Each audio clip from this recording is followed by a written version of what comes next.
आगामी विधानसभा चुनाव है उत्तर प्रदेश में। ऐसे में देखिए सभी की जो उन्होंने कमर कस ली है, सारी पार्टी एकजुट होकर ये मानने को तैयार है कि उत्तर प्रदेश में अब की बार उनकी सरकार बनने जा रही है। उत्तर प्रदेश की राजनीति में एक बार फिर हलचल तेज हो गई है। बहुजन समाज पार्टी यानी बीएसपी आगामी विधानसभा चुनावों के लिए अपनी चुनावी अभियान अयोध्या से शुरू करने जा रही है। पार्टी 22 और 23 जून को अयोध्या और अकबरपुर में दो बड़ी जनसभाओं को आयोजन करेगा। साथ ही इन रैलियों को बसपा के चुनावी शंखनाद के रूप में देखा जा रहा है, क्योंकि पार्टी लंबे समय बाद बड़े स्तर पर अपनी राजनीतिक ताकत दिखाने की तैयारी कर रही है।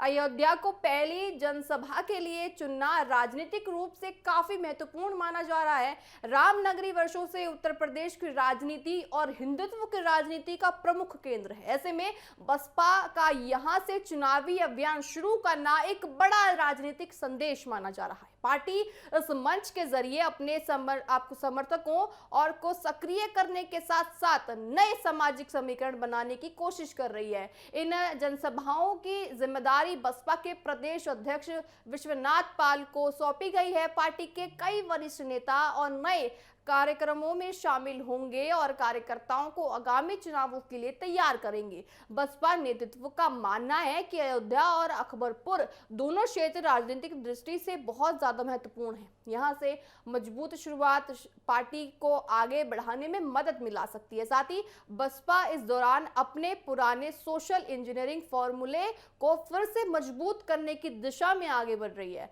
पार्टी दलित, पिछड़ा और अल्पसंख्यक वर्ग को एक मंच पर लाने का संदेश दे रही है। साथ ही मायावती के शासनकाल में कानून व्यवस्था, विकास कार्यों और जन कल्याण योजनाओं को भी जनता के सामने पुख्ता से रखता जा रहा है। साथ ही यहाँ पे देखिए, अगर बात करें ममता, देखिए आप बात करें अगर उत्तर प्रदेश में तो विधानसभा चुनाव है, ऐसे में सभी ने कमर कस ली है।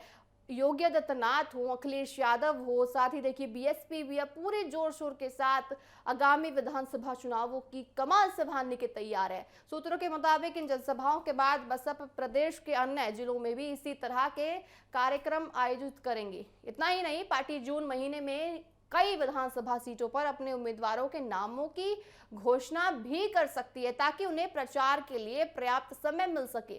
गौरतलब यह है कि बसपा 2012 के बाद से उत्तर प्रदेश की सत्ता से बाहर है। वर्तमान में लोकसभा में पार्टी का कोई सांसद नहीं है और विधानसभा में भी उनका कोई भी देखिए एक बेहद विधायक या फिर कोई मौजूद नहीं है। ऐसे में अयोध्या और अकबरपुर की ये रैलियां बसपा के लिए सिर्फ राजनीतिक कार्यक्रम नहीं, बल्कि अपने कई आपको बताएं खोई हुई जमीन या फिर खोए हुए देखिए एक राजनीति को वापस लाने की जंग अब बसपा के लिए बन गई है। अब सभी की नजरें 22 और 23 जून पर टिकी है, जनसभाओं पर टिकी है, जहां से बसपा आगामी विधानसभा चुनावों के लिए अपनी नई राजनीतिक दिशा रणनीति तय कर सकती है। देखिए, विधानसभा चुनाव आने वाले हैं उत्तर प्रदेश में। ऐसे में सभी जो पार्टी के दल हैं एकजुट, आपको बताएं, सभी ये कोशिश कर रहे हैं कि हम यहाँ पे अपनी सरकार बनाएं। अगर मुख्यमंत्री योगी आदित्यनाथ की बात करें तो वो भी इसी दिशा में आगे बढ़ रहे हैं, विकसित उत्तर प्रदेश की बात कर रहे हैं।